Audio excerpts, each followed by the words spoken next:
Oke, bismillah. Nah, jadi teman-teman, hari ini seperti yang tadi sudah kita sampaikan, kita akan bahas tentang gimana caranya supaya kita melakukan program diet, tapi program dietnya itu bukan hanya sekedar turun berat badan, dan juga bisa mempertahankan berat badan yang sudah turun, ya. Nah, perkenalin dulu sebelumnya, kalau saya ini adalah salah satu head coach di kelas diet online, ya, di mana teman-teman bisa panggil saya Adi. Saya udah running program ini sejak Agustus 2018, di mana ini udah masuk tahun ke-7. Latar belakang saya kebetulan adalah Magister Pendidikan Biologi, dan saya juga punya certified di PrimaFit untuk fitness trainer, kemudian certified di Re-Institute juga untuk fitness trainer, kemudian saya juga ambil course Sport Nutrition di Asosiasi Pelatih Kebugaran Indonesia. Saya juga dulunya mengalami permasalahan terkait berat badan, cuma bedanya dengan beberapa orang, saya mengalami berat badan yang underweight alias kurus, ya. Kemudian saya coba banyak cara, udah coba minum susu dan segala macamnya, tapi juga nggak berhasil. Udah coba banyak makan, tapi juga nggak berhasil. Pokoknya semua yang orang-orang bilang untuk bisa naik berat badan itu sudah coba saya lakukan, tapi juga nggak berhasil. Sampai akhirnya saya ketemu suatu program, kemudian saya ikutin programnya, ternyata kunci utamanya itu adalah di pondasinya. Pondasinya adalah kalori. Nanti kita akan bahas detailnya tentang kalori ya teman-teman. Jadi setelah saya ikutin programnya, singkat kata berhasil naik berat badan dari berat badan yang 52 ya sampai sekarang total udah naik ke 80 berat badan saya. Oke? Nah, itu sekilas tentang saya, teman-teman. Nah, sekarang kita akan bahas tentang gimana sih supaya ketika berat badan kita udah turun, tapi kita juga bisa mempertahankan berat badan yang sudah turun. Bahkan, yang lebih parah lagi adalah banyak orang yang udah coba banyak cara, tapi berat badannya nggak turun-turun. Apa nih penyebabnya? Kenapa itu bisa terjadi? Mari kita bahas ya. Jadi teman-teman, sebelum kita bahas lebih detail, kita harus paham dulu tentang definisi program diet. Kenapa ini sangat penting? Karena seliweran nih, banyak banget nih definisi diet yang sebenarnya tidak cocok untuk kita gunakan. Bahkan mungkin keliru ya. Banyak terjadi miskonsepsi terkait program diet. Contohnya apa? Banyak orang yang mengkorelasikan atau menghubungkan antara diet itu dengan turun berat badan. Ya, ada juga yang bilang kalau diet itu berkaitan dengan produk. Jadi ada produk diet, ada produk non diet, ya. Terus sering juga kita temuin orang-orang yang melabeling food, ya. Ini makanan untuk diet, 10 buah yang bisa bantu kamu turun berat badan. 5 makanan yang harus kamu hindari supaya kamu nggak naik berat badan. Atau 3 minuman yang bantu kamu turun berat badan dengan cepat. Tanpa kita sadari, terciptalah yang namanya diet culture, teman-teman. Atau nih yang sering juga terjadi adalah kalau diet itu kurangi makan. Jadi kita bakalan heran kalau misalnya ada orang bilang dia lagi diet tapi makannya banyak. Eh, kok lu banyak banget makannya? Bukannya lu lagi diet? Harusnya kan kurangi makan. Nah, itu itu yang sering kali kita hadapi bersama-sama terkait tentang definisi definisi diet, teman-teman. Padahal yang namanya diet itu adalah pengaturan pola makan untuk mencapai tujuan tertentu. Itu menurut Kamus Besar Bahasa Indonesia. Jadi kita sepakati dulu nih definisi diet kita sama gitu. Artinya ketika saya mau naik berat badan, saya diet. Ada yang mau turun berat badan, dia juga diet. Ada juga yang misalnya lagi diabetes, lagi sakit jantung, dia ngatur pola makannya supaya dia jadi bisa lebih bugar, itu juga diet. Artinya semua yang kita lakukan berkaitan dengan pengaturan pola makan untuk mencapai tujuan tertentu itu disebut dengan diet. Atlet juga diet. Cristiano Ronaldo juga diet. Kenapa? Ya karena dia ngatur pola makan supaya badannya jadi bugar. Mulai hari ini, mari kita sama-sama buang jauh-jauh kalau diet itu hanya sekedar untuk turunin berat badan. Kita buang jauh-jauh bahwasanya tidak ada produk yang khusus diet, produk ini non diet dan segala macam. Apalagi labeling food ya. Seakan-akan Tuhan itu menciptain hanya 10 buah aja. 10 buah untuk turun berat badan. Padahal kan nggak semua buah, bahkan semua buah juga bisa digunakan untuk naik berat badan, turun berat badan, jaga berat badan, dan masih banyak lagi. Jadi intinya sekarang kita sepakat bahwa apapun yang kita lakukan terkait dengan pengaturan pola makan, dan untuk mencapai tujuan tertentu, itu disebut dengan definisi diet. Nah, prinsip dasar diet itu sebenarnya cuma dua, teman-teman. Dari dulu sampai sekarang itu nggak pernah berubah, yaitu tentang defisit kalori dan juga gerak aktif atau olahraga. Itu doang. Jadi kalau ada orang nanya, gimana caranya supaya bisa turun berat badan? Dua itu, defisit kalori, olahraga, atau gerak aktif. Gimana caranya untuk bisa naik berat badan? Sama, surplus kalori, olahraga, atau gerak aktif. Gimana caranya untuk jaga berat badan? Maintenance kalori, olahraga, atau gerak aktif. Itu doang, dua. Yang beda apa? Yang beda cuman strateginya, metodenya. Ada orang yang kalau mau diet itu dia pakai strategi jendela makan, jendela puasa. Ada orang yang kalau mau diet itu strateginya adalah Mediterranean diet. Jadi dia fokus pada sayur-sayuran dan buah-buahan. Ada orang yang carnivore diet. Ada orang yang low carb, jadi karbohidratnya diturunin. Ada orang yang high protein, jadi proteinnya dinaikin. Semuanya sama teman-teman, benang merahnya sama, yaitu defisit kalori. Ya, jadi kalau teman-teman bilang saya pakai intermittent fasting dan defisit kalori, wah itu adalah dua hal yang sebenarnya sama, teman-teman ya. Apapun metode diet teman-teman, apapun strategi diet teman-teman, maka kuncinya adalah di kalori. Ya, gimana cara gemuk? Tipsnya gimana? Sama. Kalau mau naikin berat badan, yaitu surplus kalori, penuhi kebutuhan protein hariannya, dan olahraga atau gerak aktif. Di sini teman-teman bisa lihat di piramidanya bahwa paling pertama dan utama itu adalah energi balance atau kalori. Apapun yang teman-teman kerjakan, tujuan apapun yang teman-teman ingin dapatkan di program diet teman-teman, maka teman-teman perlu fokus dengan yang namanya kalori. Hanya saja banyak orang yang berhenti di situ. Jadi ketika dia bilang, aku nih lagi diet, jadi aku kurangi kalori.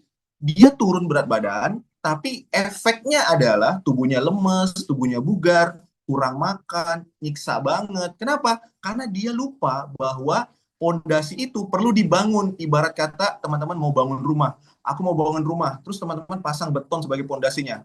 Apakah rumahnya udah jadi? Belum. Gimana caranya supaya bangun rumahnya jadi? Teman-teman setelah pondasinya kuat, bangun di atasnya, bangun di atasnya, bangun di atasnya, bangun di atasnya. Ya, barulah terjadi sebuah rumah. Sama seperti diet. Jadi pondasinya adalah defisit kalori, kemudian yang kedua, makronutrisi, karbohidrat, protein, lemak. Supaya apa? Supaya teman-teman turun berat badan itu sehat, bugar, tidak turunnya otot atau air, tapi yang turunnya lemak. Jadi makronutrisinya juga perlu diperhatikan. Habis itu mikronutrisinya, vitamin dan mineral, waktu makannya, olahraganya, sampai bagian suplemennya. Jangan kebalik. Kebanyakan orang yang program diet malah nanya suplemennya. Gimana caranya? Minum apa supaya bisa cepat turun? Kira-kira suplemen apa yang bisa bantu untuk turun berat badan? Enggak.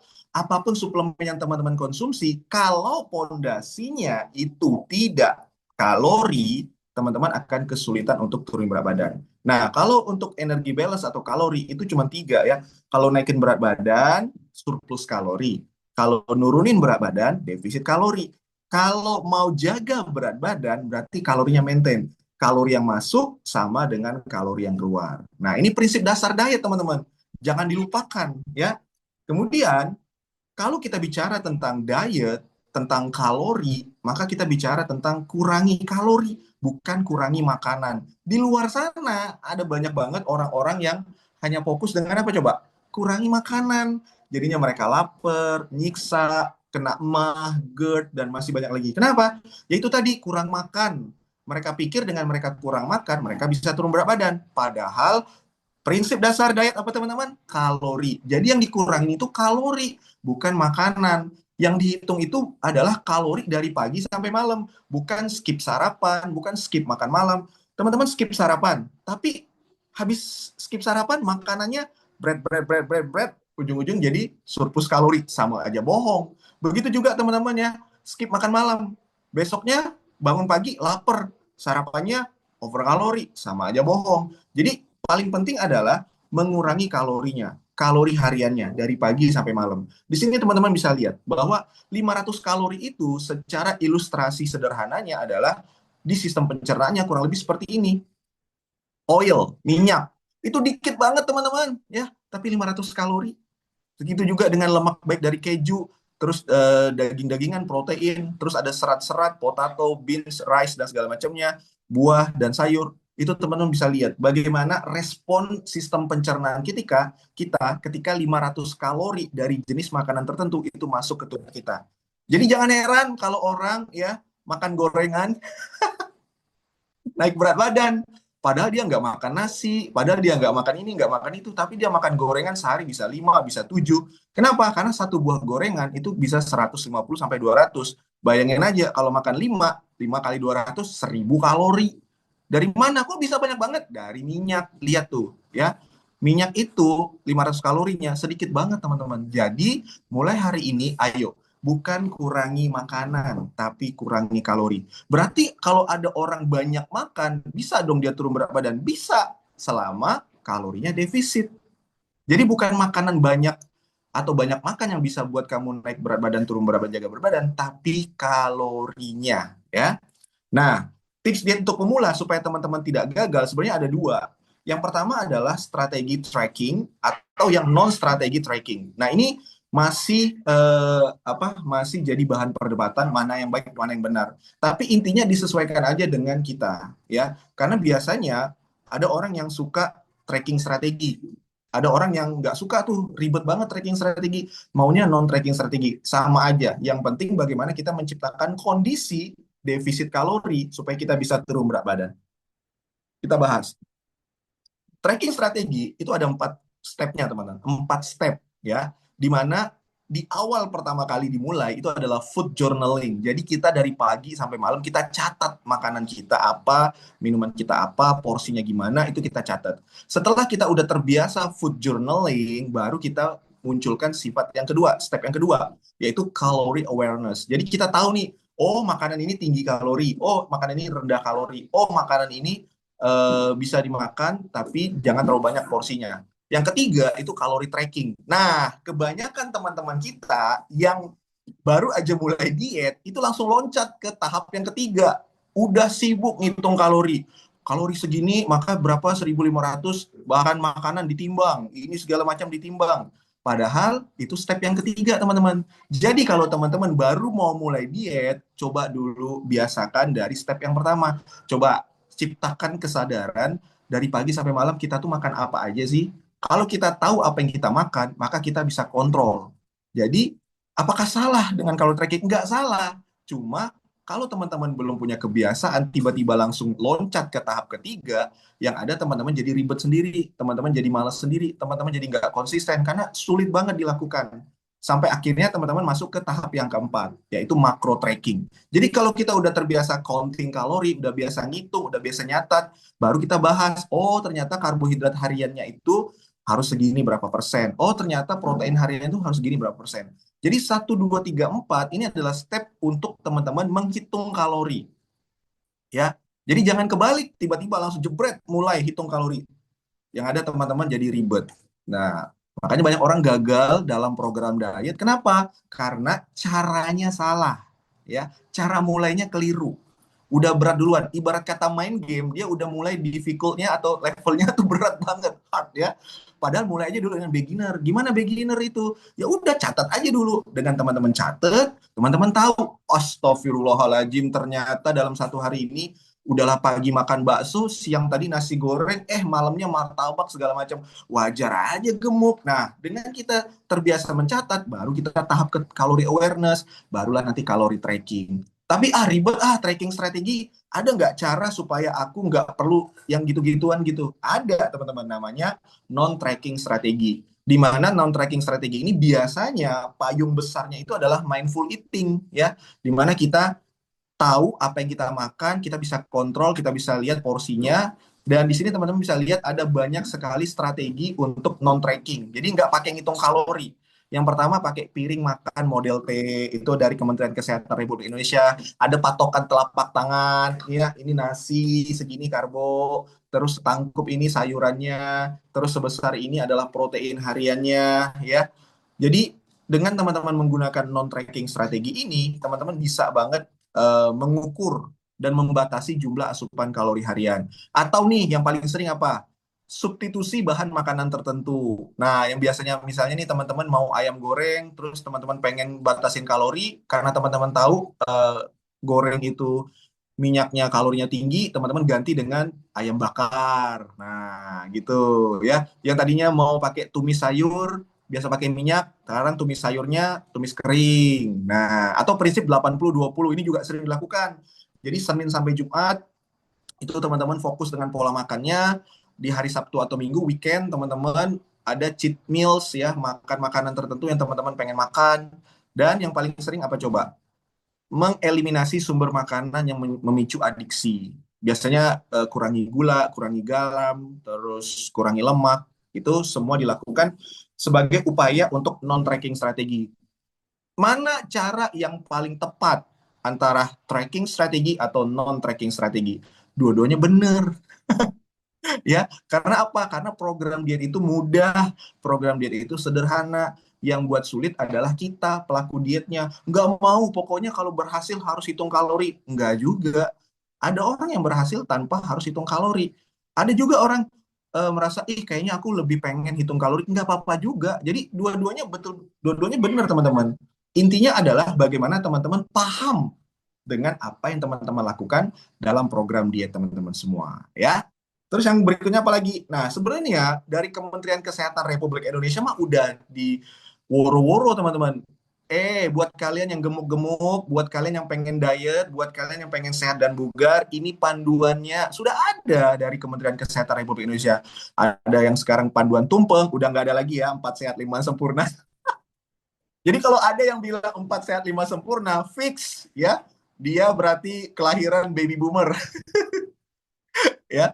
Jadi sekarang Kementerian Kesehatan Republik Indonesia itu udah nggak ada panduan 4 sehat 5 sempurna teman-teman. Yang ada itu tumpeng gizi atau panduan piring makan.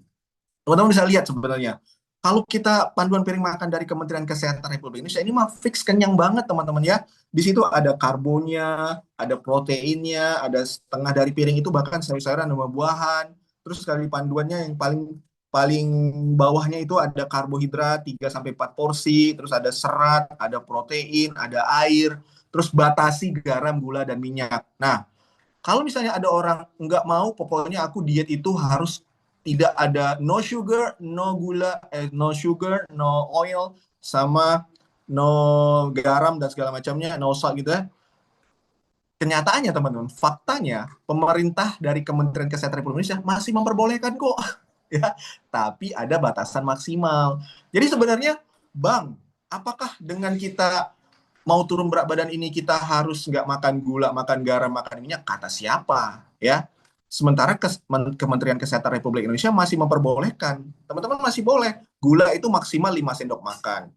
Garam masih boleh. Minyak juga masih boleh. Jadi intinya adalah, ingat, intinya adalah bagaimana kita paham dengan komposisi penyusun program diet kita. Oke? Nah, terus yang berikutnya lagi, untuk pemula olahraga gimana? Apakah harus olahraga? Nah, ini pertanyaan yang sering. Bang, apakah harus olahraga? Jawabannya enggak. Kenapa? Karena teman-teman, untuk bicara tentang proses penurunan berat badan, itu teman-teman bisa dapatkan dengan defisit kalori dari pengaturan pola makan. Plus gerak aktif harian. Ya, kalau teman-teman punya mindset olahraga itu harus dilakukan untuk turun berat badan, maka yang terjadi adalah ketika teman-teman sudah turun, ada potensi teman-teman berhenti olahraga.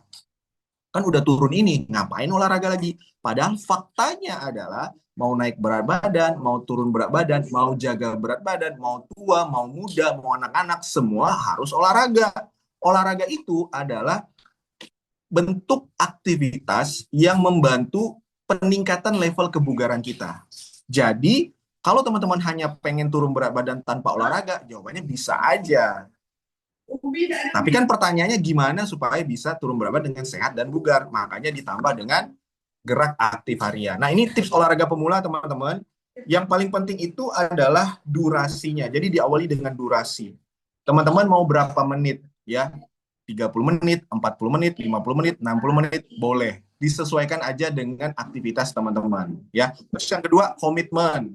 Nah, ini penting. Komitmen ini artinya kita menyiapkan jadwal khusus untuk kita olahraga.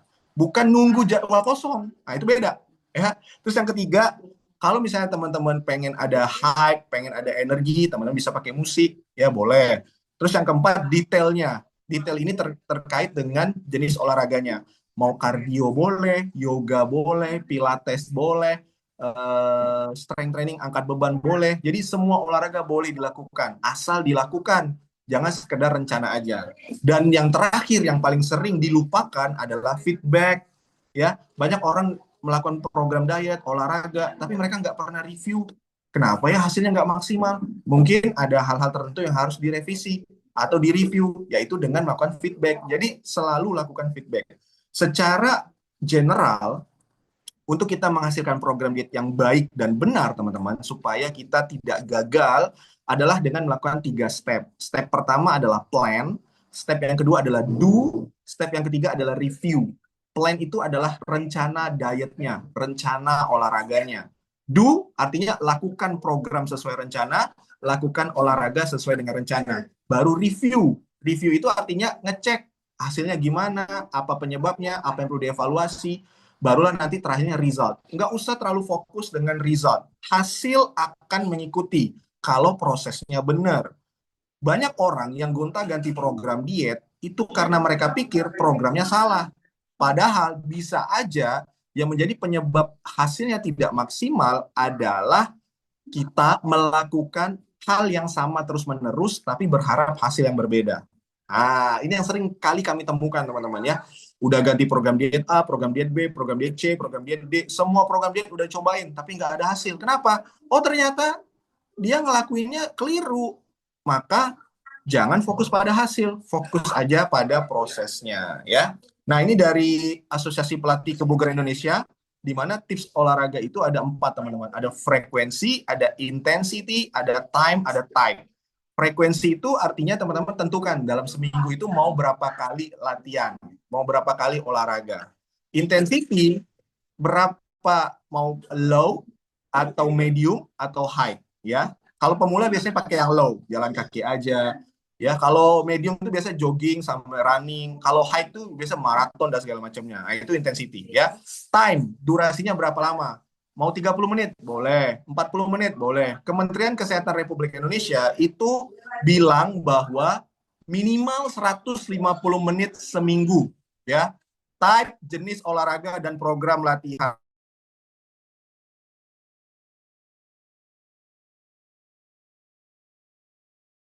ya. Jadi teman-teman pastikan untuk FITT-nya diperhatikan. Jadi kalau teman-teman pengen dapetin hasil maksimal dalam olahraga dan teman-teman tidak punya frekuensi, intensity, time, dan type, wajar kalau teman-teman hasilnya nggak maksimal. Oke? Berikutnya apa lagi? Nah, sebenarnya teman-teman, kalau kita bicara tentang kenapa banyak orang gagal dalam program diet, kenapa banyak orang yang akhirnya kok kayaknya kelihatan nggak bisa melakukan apa-apa, atau kelihatan pasrah, atau ya udah sih nggak usah ngapain-ngapain aja, toh berat badan juga nggak akan hilang atau nggak akan berkurang. Nah, jawabannya ternyata teman-teman, itu ada 3 problem secara general. Problem yang pertama atau tantangan yang pertama adalah mereka sebenarnya udah coba segala macam program, tapi hanya berhasil sementara. Kemudian BB-nya naik lagi, ya. Udah coba turun ini, coba turun ini, coba turun ini, tapi kok habis itu naik lagi BB-nya, naik lagi BB-nya, naik mulu gitu kan. Kenapa? Karena biasanya caranya keliru. Atau problem yang kedua, dia mau mulai tapi bingung, terlalu banyak informasi. Si A bilang harus pakai nasi merah, si B bilang pakai shirataki, si C bilang pakai nasi hitam, si D bilang nggak apa-apa pakai nasi putih. Semuanya tuh bingung. Jadi benernya program dia ini pakai nasi apa? Semuanya bilang harus ini. Ada yang bilang olahraga segini, ada yang bilang olahraganya harus angkat beban, ada yang bilang harus lari, ada yang bilang harus pilates. Atau misalnya ada juga yang bilang makannya cuma 2 kali, ada yang bilang skip makan malam, ada yang bilang makan sekali aja. Terlalu banyak informasi, teman-teman ya. Sehingga apa? Bingung. Ini mesti gimana sih programnya? Ya, ujung-ujungnya ya udahlah ribet sendiri, mending udahlah nggak usah program aja. Nah, itu problem yang ketiga. Mereka punya mindset yang keliru dalam memahami tentang olahraga dan diet. Mereka pikir, diet, berarti nggak makan dong, nyiksa dong, nggak boleh makan ini, nggak boleh makan itu, kayak masuk penjara dong, terlalu banyak limitation atau larangan di dalam otak mereka yang dihubungkan dengan diet. Jadinya mereka pikir, oh tunggu dulu, tunggu saya siap. Nah, biasanya kayak gitu tuh. Ntar ya coach, ntar ya bang, tunggu siap ya, nanti baru mulai programnya. Sering. Atau olahraga, olahraga harus angkat beban. Aduh, gimana? Aku nggak bisa nge-gym dan segala macamnya, insecure. Olahraga harus lari. Aduh, nggak ada sepatu lari, harus nyiapin segala, insecure. Padahal olahraga mah olahraga aja. Saya dulu teman-teman di awal mulai olahraga itu cuma di rumah mutar YouTube ya, cari lagu Zumba atau cari lagu joget-joget, habis itu udah olahraga 30 menit selesai. Nggak susah. Jadi problem ini teman-teman, itu seringkali menjadi penyebab kenapa banyak orang yang udah gemuk, udah berat badan naik, ngeluh tapi terlihat tidak melakukan apa-apa. Ya, mereka tahu baju udah nggak muat, mereka sadar naik tangga ngos-ngosan, mereka sadar jalan kaki itu mereka jadi sesak napas dan segala macam. Mereka sadar betul dan mereka seringkali tanpa sadar juga mengeluh. Tapi kenapa tidak melakukan apa-apa? Nah, penyebabnya tiga ini, ya teman-teman. Artinya kita perlu tahu dulu nih, ya apa sih alasan kenapa banyak orang yang akhirnya susah turun berat badan dan gagal dalam program dietnya. Ternyata dari hasil survei tahun 2020 masih relate teman-teman sampai sekarang, ya. Kalau misalnya mau konsisten langsung aja di Service Plus di sini. Nanti kita hubungin via Wawa ya. Jadi dari buku ini teman-teman ada 7 alasan kenapa banyak orang yang akhirnya gagal dalam program diet. Mungkin teman-teman mengalami 1 dari 7 atau 7-7-nya, aku nggak tahu. Mari kita coba bahas. Yang pertama teman-teman, ya, kenapa banyak orang gagal dalam program diet adalah hunger. Jadi dia tidak mampu memfasilitasi rasa laparnya. Atau programnya itu buat dia lapar, tersiksa banget. Ini program nyiksa banget, kelaparan dan segala macam. Aku udah nggak tahan. Akhirnya dia gagal dalam program diet. Solusinya apa? Temukan program diet yang bisa memfasilitasi rasa lapar teman-teman atau buat teman-teman kenyang lebih lama. Oke? Yang kedua adalah craving. Ketika teman-teman program diet, seringkali tanpa kita sadari, kita pengen berubah 180 derajat. Tiba-tiba langsung nggak pakai gula, tiba-tiba nggak mau ini, nggak mau itu. Semuanya kita hilangkan. Ujung-ujungnya muncul craving. Aduh, nggak tahan nih. Pengen makan makanan pedas, pengen makan makanan manis, pengen makan makanan asin. Semuanya jadi membawa kita merasa nggak enjoy dengan program dietnya. Padahal kan tadi udah di awal yang penting apa? Yang penting kita bisa mengatur pola makannya, bukan menghilangkan makanan tertentu. Ya. Terus yang ketiga apa? Feeling of restriction. Ada program diet, nggak boleh makan ini, nggak boleh makan itu. Kalau buah harus apel hijau, nggak boleh yang lain. Kalau misalnya nasi harus shirataki, harus nasi porang dan segala macamnya. Terlalu banyak larangan, terlalu banyak perintah-perintah sehingga membuat program diet itu jadi kok kayaknya susah banget ya mau turun berat badan. Jadi nggak enjoy, nggak nyaman, ya. Ujung-ujungnya gagal program dietnya. Atau yang keempat apa? Impracticality atau expand. Terlalu banyak hal-hal yang sebenarnya di luar kebiasaan, ya, nggak bisa diaplikasikan di kehidupan sehari-hari teman-teman. Harus segini, minum segini, makan segini, ribet. Sementara kita misalnya ibu rumah tangga, ya, kita misalnya kerja dari pagi sampai malam, terlalu banyak hal-hal yang nggak fleksibel dan membuat kita jadi susah untuk melakukan programnya. Ujung-ujungnya apa? Gagal. Kenapa? Udah jelas nggak bisa dilakukan. Yang kelima apa? Boredom. Bosen.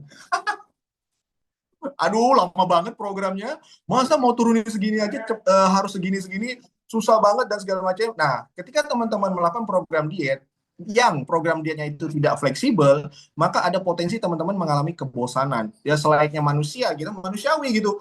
Hah? Harus rebus-rebusan makannya berapa lama? Sehari 2 hari oke lah, tapi sebulan makan rebus-rebusan. Oh, tunggu dulu ya. Masa ada undangan, maaf ya nggak bisa pergi, aku lagi diet soalnya hanya boleh makan rebus-rebusan. Nggak bisa. Jadi boredom atau rasa bosan dalam program diet ini seringkali menjadi penyebab orang gagal dalam program diet. Atau temptation. Temptation itu apa? Keinginan pengen turun berat badan dengan cepat, ya. Pokoknya kalau mau bisa turun 20 dalam sebulan, gas. Turun 30 sebulan, gas, ya. Makanya jangan heran basi bada aja banyak orang yang kejebak dengan janji-janji diet instan, janji-janji diet overclaim. Mau dibantu turun 20 dalam sebulan, kita bisa. Hah, ya, banyak tuh masih terjebak, ya. Makanya ketika teman-teman mengikuti suatu program diet, mindset teman-teman haruslah mulai pada proses. Proses butuh waktu. Artinya semakin berat badan teman-teman, ya otomatis waktu yang dibutuhkan nggak mungkin cepat, pasti lebih lama, ya.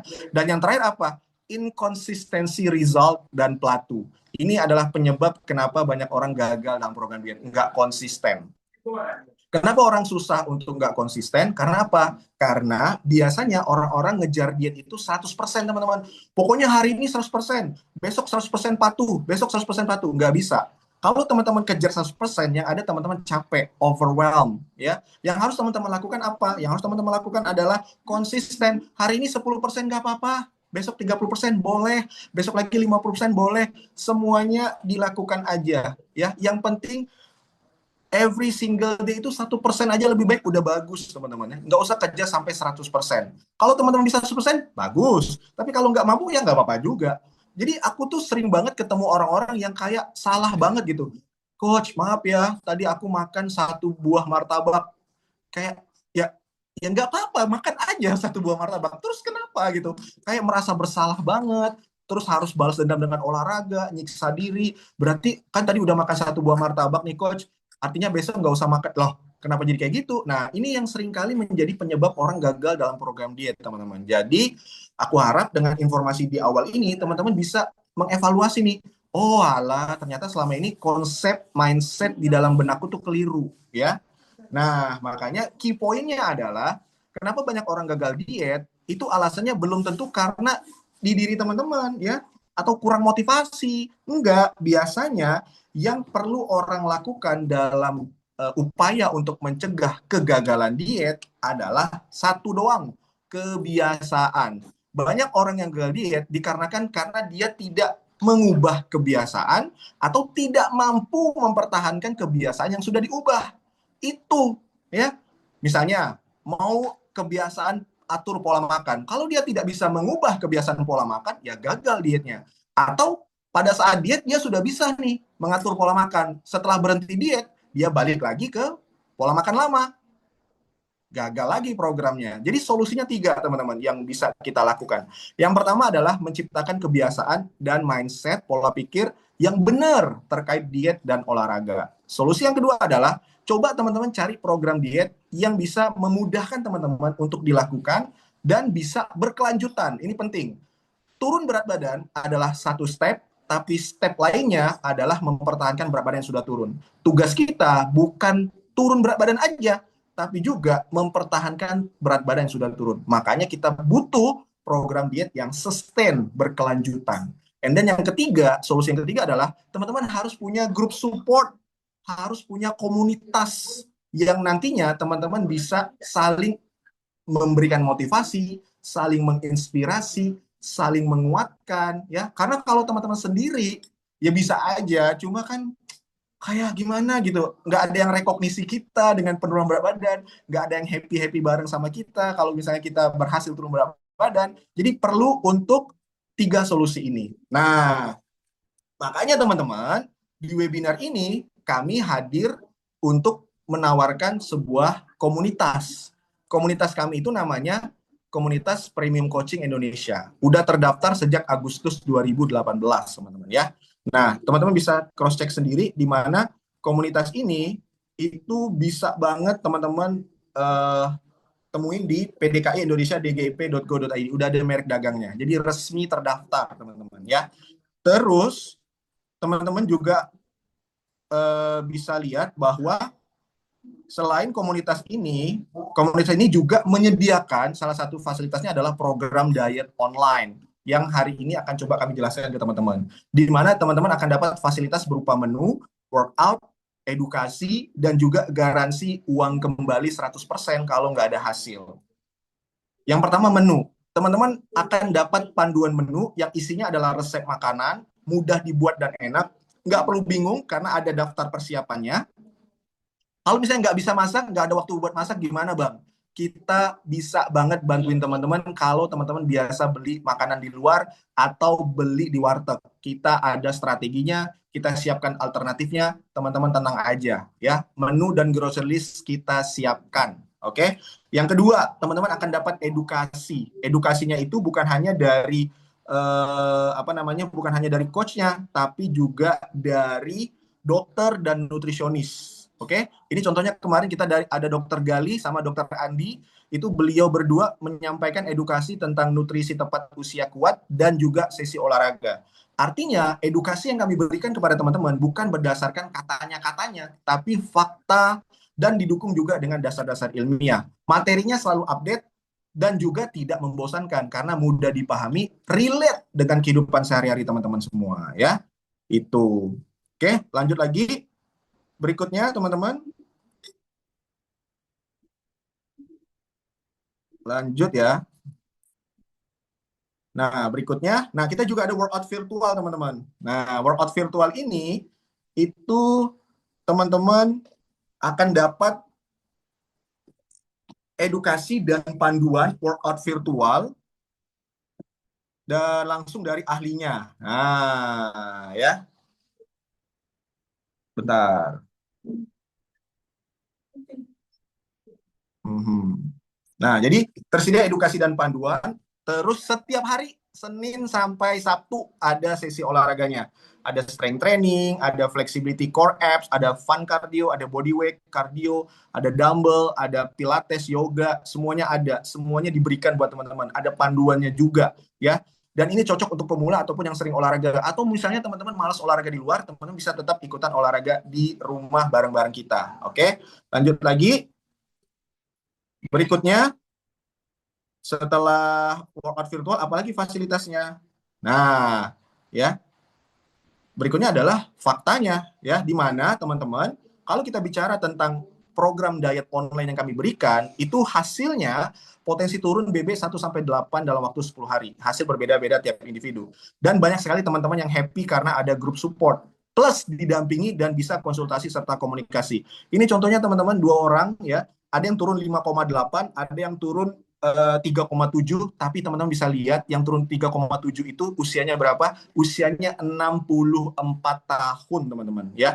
64 tahun bisa turun 3,7 dan teman-teman bisa susut lingkar perut 10 cm. Bayangin usia 64 tahun ya bisa turun 3,7 dan susut 10 cm, teman-teman. Jadi luar biasa banget kalau teman-teman join program diet online kita, ya. Terus ada yang turun BB 5,8 bahkan susut lingkar perutnya 5 cm. 4 cm. Semuanya kita dapatkan atau kita wujudkan hasil programnya bareng-bareng kita. Ini hasil program peserta kita, teman-teman. Ya, ada yang 58 jadi 52, ada yang 73,6 jadi 71,5. Teman-teman bisa perhatikan perubahan signifikan dari teman-teman yang ikutan program diet bareng-bareng kita. Terus ini juga nih, ya, luar biasa. Untuk wanita kita terberat pernah bantuin 125 berat badannya. Untuk pria kita pernah bantuin berat badannya 130 yang paling berat. Dan semuanya berhasil turun berat badan, teman-teman. Bukan hanya sekedar turun, tapi juga dapetin peningkatan kesehatan dan peningkatan level kebugaran. Oke? Ini juga yang usianya nih, teman-teman, nih, usia 51, usia 60, ya, semuanya berhasil untuk turun berat badan. Artinya di sini, siapapun yang pengen ikutan program diet bersama kami, nggak peduli usianya berapa, itu tetap ada potensi untuk dapetin hasil turun berat badan termasuk peningkatan kesehatan dan level kebugaran, ya. Nah, ini juga beberapa teman-teman yang pola makannya ada yang bisa masak, ada yang nggak bisa masak, ada yang beli makanan, semuanya bisa tetap kita pandui dan kita dampingi programnya. Sekarang biayanya berapa? Pasti dong. Bang, biayanya berapa bang programnya?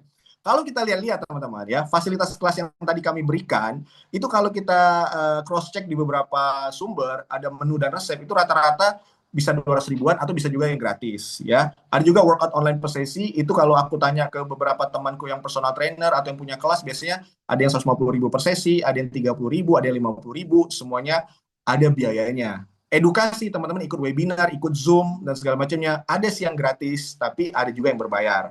Terus kita juga ada fasilitas konsultasi coach per sesi. Itu rata-rata teman-teman dihitung, average rata-rata. Kalau teman-teman pengen dapetin fasilitas yang bisa teman-teman dapetin seperti yang kami tawarkan, itu kurang lebih bisa keluar duit 850 ribuan, teman-teman ya.